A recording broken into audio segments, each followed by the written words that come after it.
1548 წლის 27 ივლისს ოსმალეთის ლაშქარი ირანის მაშინდელ დედაქალაქ თავრისში შევიდა. თამაშახი ისე უკან დახევის და ტერიტორიების გაუდაბურების ტაქტიკით იბრძოდა. ოსმალეთის უზარმაზარ ლაშქარს უკაცრიელ მიწებზე სურსათი აკლდა და დიდხანს დაპყრობილ ტერიტორიაზე ვერ ჩერდებოდა. უკვე 25 აგვისტოს ოსმალებმა ქალაქი ვანი აიღეს. მისი აღება გაძნელდა, მაგრამ ფრანგი დე არამონის სტრატეგიული რჩევის შედეგად ქალაქი ვანი დაეცა.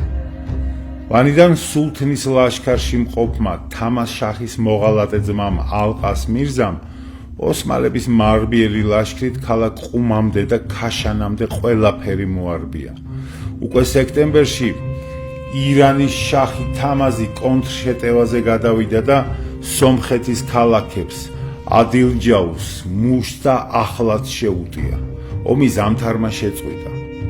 სულთანი 26 ნოემბერს ალეპოში ჩავიდა და თავისი გამარჯვებების შესახებ წერილები მისწერა საფრანგეთის მეფე ჰენრიხ მეორეს და ავსტრიის იმპერატორს კარლოს მეხუთეს. ალეპოში ჩასული სულთანი საფრანგეთის მეფე ანრის წერდა: ქართველები პირმოთნე ხალხია. ისინი ხან ჩვენ გვემეგობრებიან, ხან ირანელებს. მათი გამუდმებული წინააღმდეგობა და დაუმორჩილებლობა კი გვაიძულებს, რომ გურჯების წინააღმდეგ გადამწყვეტი ზომები მივიღოთ.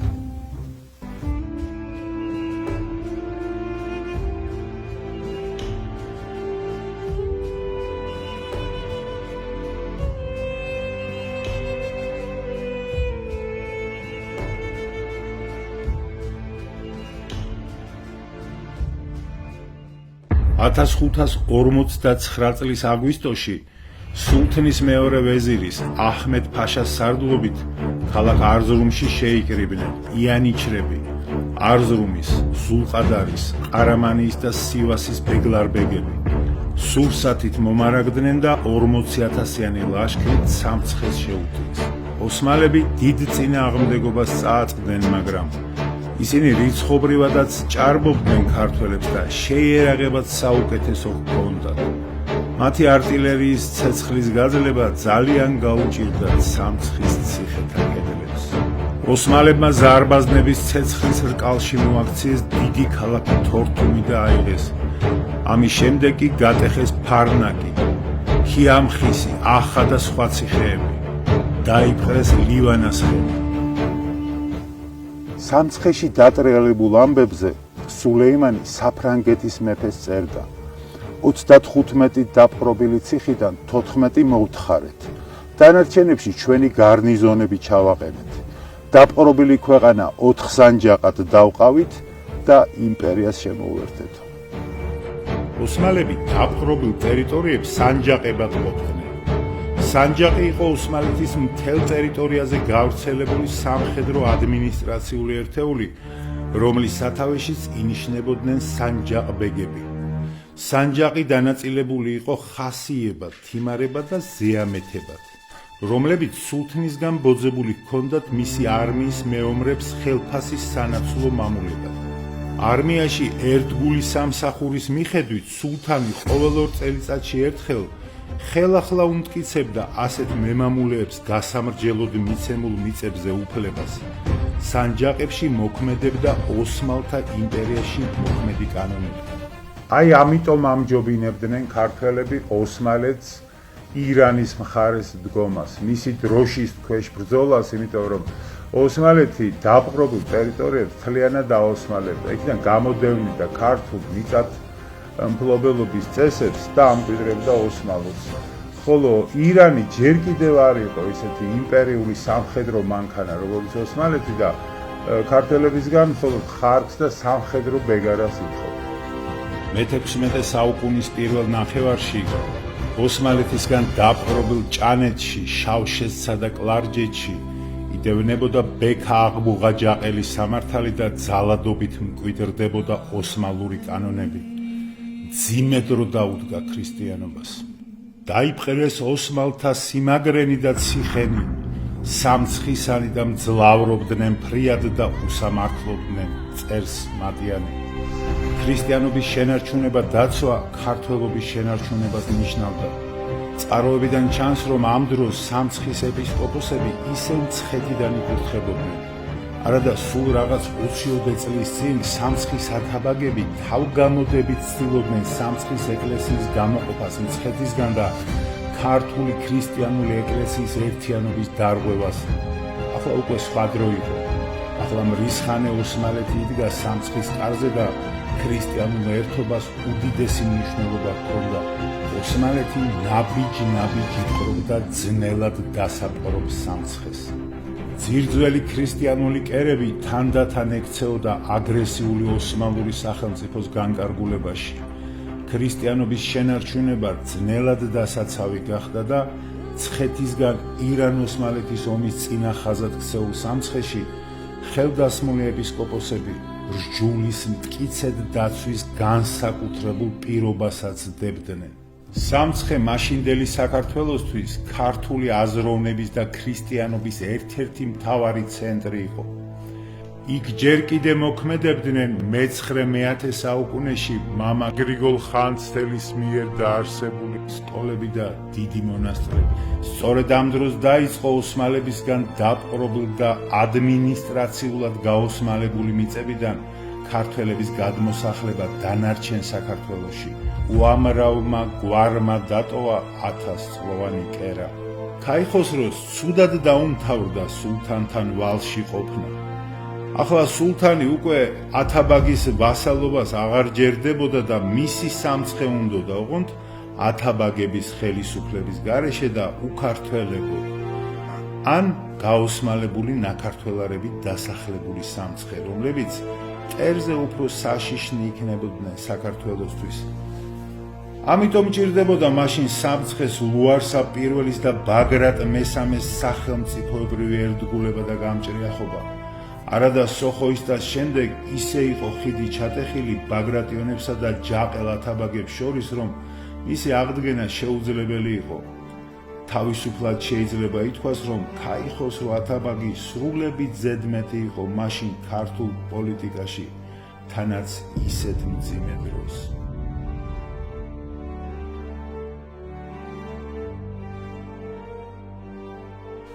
სამცხის დაპყრობა ოსმალეთისთვის ადვილი არ იყო, რადგან დასაბამიდან მესხურ ლაზურ-ჭანური ტომებით დასახლებული სამცხის ტერიტორია ერთდროულად საომარ მანქანას წარმოადგენდა. 1000 წლეულებ გამოვლილი არისტოკრატული გვარები საომარ კულტურაზე იზრდებოდნენ თაობიდან თაობამდე და საბრძოლო ხელოვნება საუკეთესოდ ფლობდნენ. სწორედ მესხები წარმოადგენდნენ გაერთიანებული საქართველოს დროს ძლიერი ქართული არმიის მოწინავე ძალას. მესხნი წინამავალნი ასე ბევრგან არიან მოხსენებულნი წყაროებში ისინი. სულთნის ან შაჰის ინტერესი სამცხის დამორჩილებაში სწორედ ესეც იყო, რომ თავის დაქვემდებარებაში მოექცია და გამოეყენებინა ერთობს საშიში მესხური სამხედრო არისტოკრატია. ასევე მიწათმოქმედების მაღალი კულტურის მატარებელი გლეხობა. მესხეთი მაშინ მდიდარი და სურსათით სავსე ქვეყანა იყო და მცენარეთა ჯიშების სელექციის კერა. მაღალ დონეზე იყო განვითარებული მევენახეობა, მემარცვლეობა, მეხილეობა, მებოსტნეობა, ბინადარი მესაქონლეობა და მეფუტკრეობა. სამცხის მთაგორიანი და კლდექვაბებიანი ლანდშაფტიც აძნელებდა მის დაპყრობას. თანაც ყოველი ხეობა და სტრატეგიულად მნიშვნელოვანი ადგილი მტკიცე და მიუვალი ციხესიმაგრეებით იყო გამაგრებული.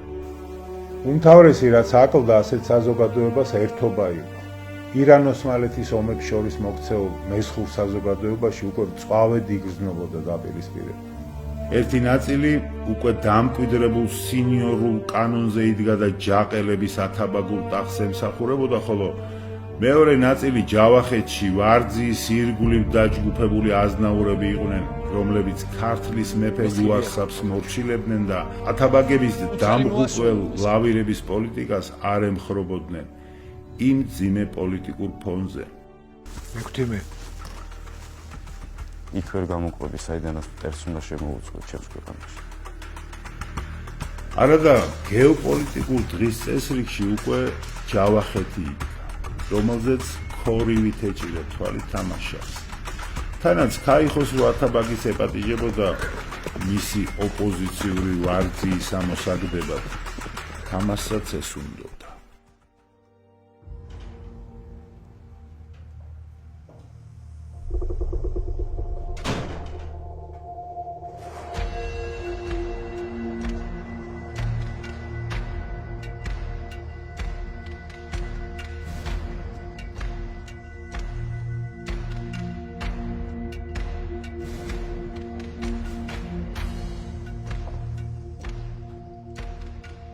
იარაღი აიყარე თავადო.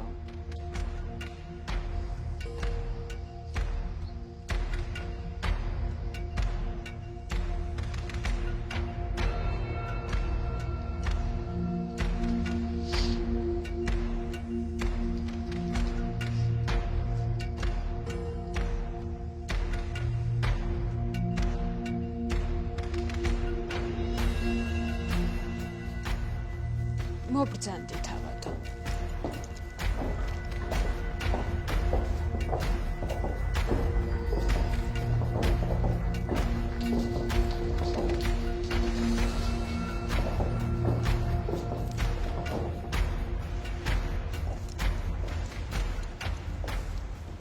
გთხოვ თავადო.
ოთარ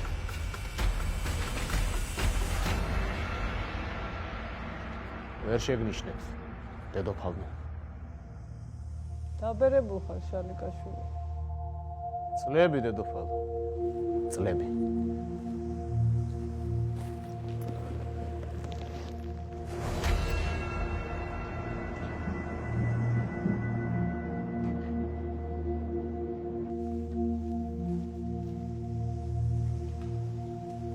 დაბრძანდი თავადო.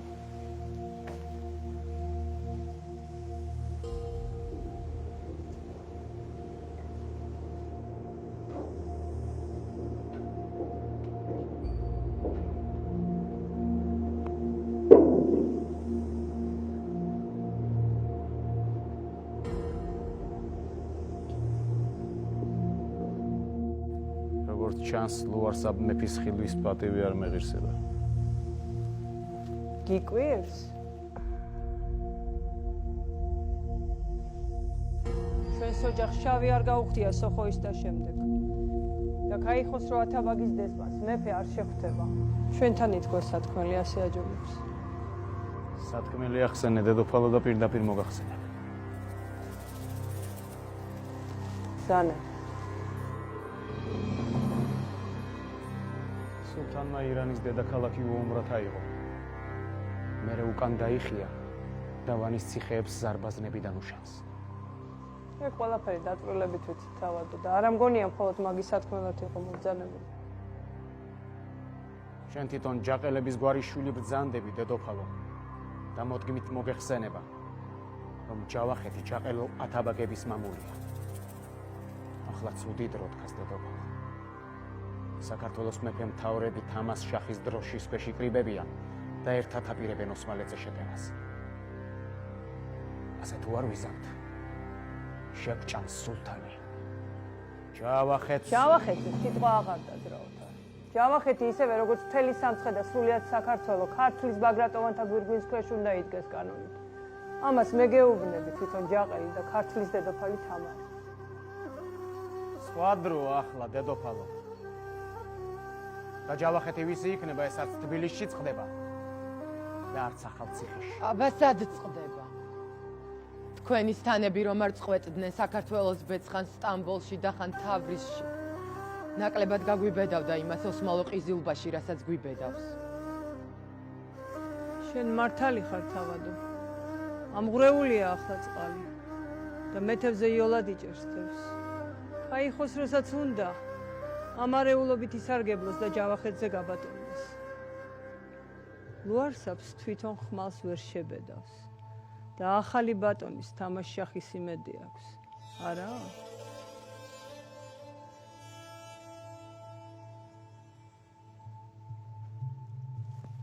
ჩემგან გადაეცი. ფრთხილად იყოს ემან სამცხეც არ დაკარგოს.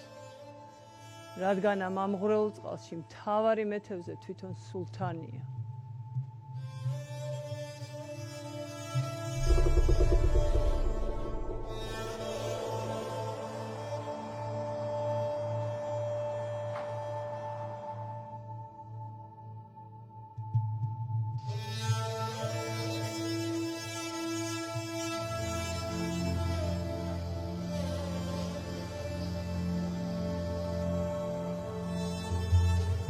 ყველაფერი გესმოდათ. რას ფიქრობთ? იმასთან რომ სულ მალე ჯავახეთში აგვარტყავს თამაშა. და როგორც ჩანს, მალე მოხდება ეს.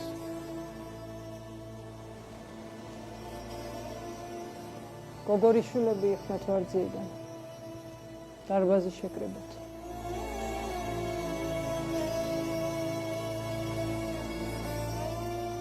მეფეს მე მოვახსენებს.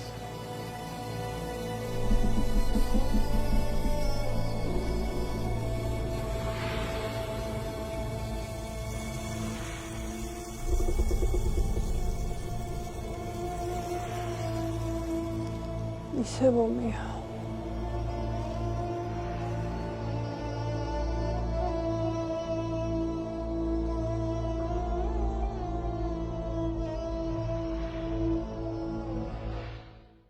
ათას 551 წელს თამაშახი დიდი არმიით ჯავახეთს დაეცა და ქაიხოსროს მოწინააღმდეგე აზნაურთა ციხეების დარბევას შეუდგა. ჰასან რუმლუ წერდა, რაც ხალხის თავშესაფარი იყო მიწასთან გაასწორეს, ხოლო მოკლულ მეომართა ცოლშვილი და ქონება გადაეცათ ყიზილბაშებს, რომლებმაც ფერიების მსგავსი ბევრი ლამაზმანი წაიყვანეს ტყვედო. 1551 წელს თამაშახი თვითონ უშუალოდ ხელმძღვანელობდა ვარძიის აღებას და იქ გამაგრებული მესხი აზნაურების ლუარსაბის მომხრეების ამოძლებდა შეხვედრას. ყიზილბაშების არმია მრავალრიცხოვანი კი იყო, მაგრამ ასეთი ქვაბულ გვირაბებად გამაგრებული ციხე-მონასტრის აღება გაუჭირდა. ვარძიის ხოვლებში ყველგან მახე იყო დაგებული ან ქართველი ჩასაფრებული. დახოცილთა რიცხვი შეტევებისას ორივე მხრიდან დიდი ყოფილა. როგორც ჩანს, დიდი წინააღმდეგობის გამო მტერმა ვარძია ნაწილ-ნაწილ აიღო. სპარსულ, ოსმალურ და ქართულ წყაროებში მოხსენიებულია ორი ჭიშკარი, ერთი რკინის, მეორე ოქროსი, რომლებიც ყიზილბაშებმა მოგლიჯეს და გვირაბით შეაღწიეს იქ, სადაც აზნაურები და მათი ცოლ-შვილი იყო გამაგრებული. ფარსადან გორგი ჯანიძე წერდა: ბერები და მღვდლები გამოიყვანეს და ვითაც იმ ციხის აღებაში მრავალი ყიზილბაში ამოსწყდა, მისთვის ის ბერები დახოცეს. იქ ზარი ეკიდა ჩამოსხმული 70 ლიტრა და დაამსხვრიეს. ოქროს და ფოლადის კარები ჩამოხსნეს და სხვა მურასა და ოქრო ვერცხლის შეკაზმულობა, მურასა ხატები, კანდელები და სასანთლეები შესამოსელნი, ილორი და ომფორი, წიგნები და სხვა მრავალნი სალარონი გაზიდეს და შახის ხაზინაში ჩარიცხესო. ვარძია ესეთი მდიდარი ყოფილა, რომ თურმე სანამ მის გაძარცვის ბრძანებას გასცემდა, თამაშახი თვითონ ასულა და დაუთვალიერებია ის.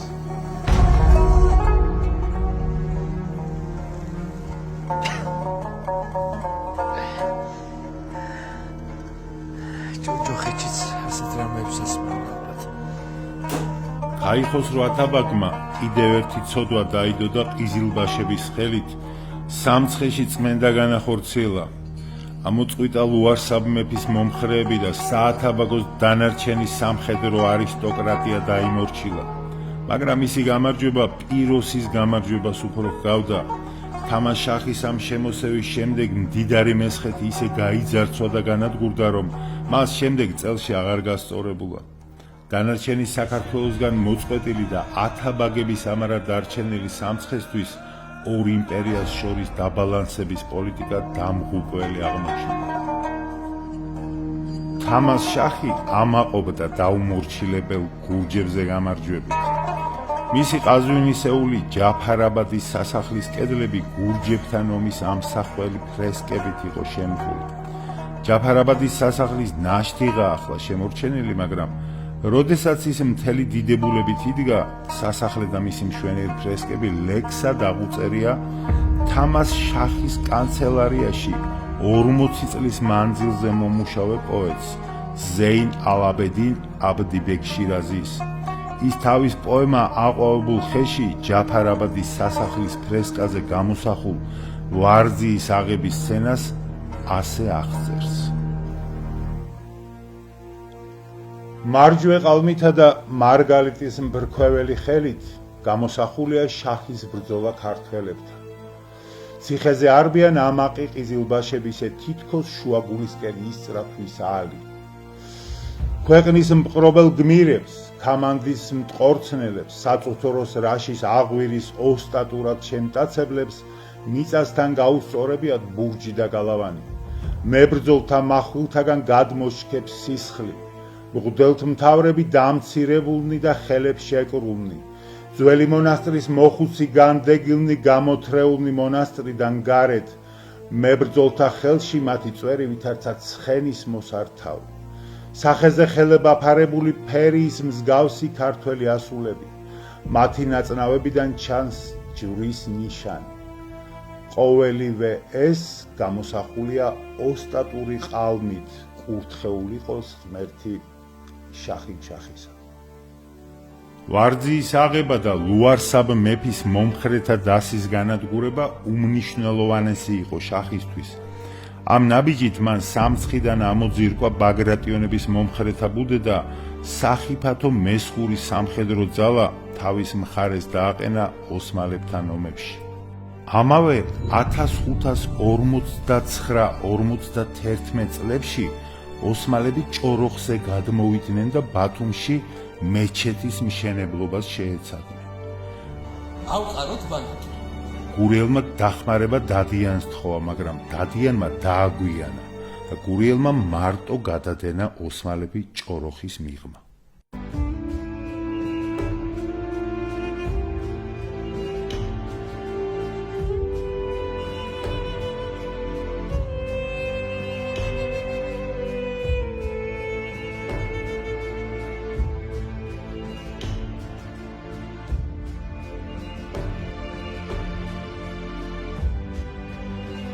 გააგრძელე საქართველოს ისტორია.